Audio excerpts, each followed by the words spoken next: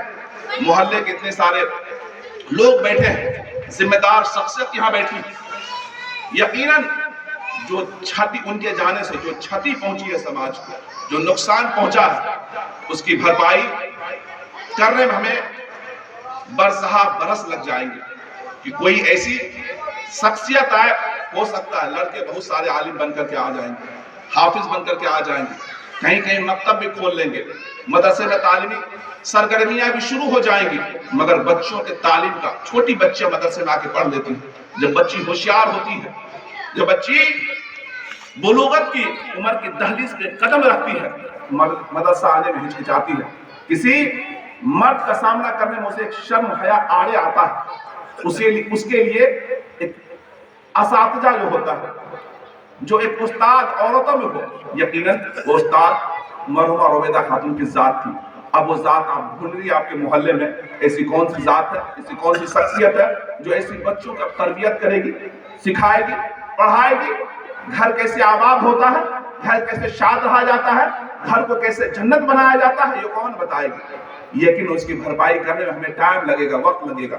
دعا کیجئے کہ ہمیں جو چھتی پہنچی ہے، اللہ رب العزت کوئی دوسرا ان کا نعم البدل عطا فرما دے، تاکہ جو اس چھتی کی بھرپائی ہو سکے، ہمارے بچوں کا بھی معاشرے میں اچھی پرورش ہو، اچھی دینی تعلیمی سرگرمیاں ان کے درمیان چلے۔ اللہ تبارک تعالی ہم تمام کو سننے اور سنانے زیادہ اس پر عمل کرنے کی توفیق عطا فرمائے۔ انہیں چند جملوں کے ساتھ میں اپنی گفتگو کو سمیٹتا ہوں۔ بولنے مجھ سے کسی قسم خطا لفظ سے غلطی ہو اور اس سے میں توبہ کرتا ہوں۔ استغفر اللہ رب العزت واتوب الیہ وآخر دعوانا الحمدللہ بالعالمین وما علینا الا البلاغ۔ ہمارے عظیم بھائی صاحب چند اشعار پڑھ رہے ہیں نعت پاک کا، آپ بغور سماعت فرما لیجئے، پھر دعا ہوگی۔